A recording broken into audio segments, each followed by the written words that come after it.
Kota Padang merupakan salah satu kota yang memiliki potensi wisata alam yang sangat besar.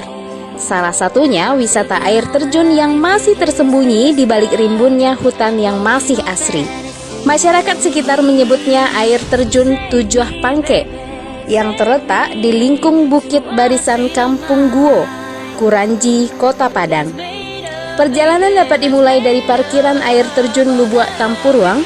Dibutuhkan waktu trekking sekitar 1,5 jam. Jalur yang dilewati berupa perkebunan, menyeberangi, dan menyusuri sungai.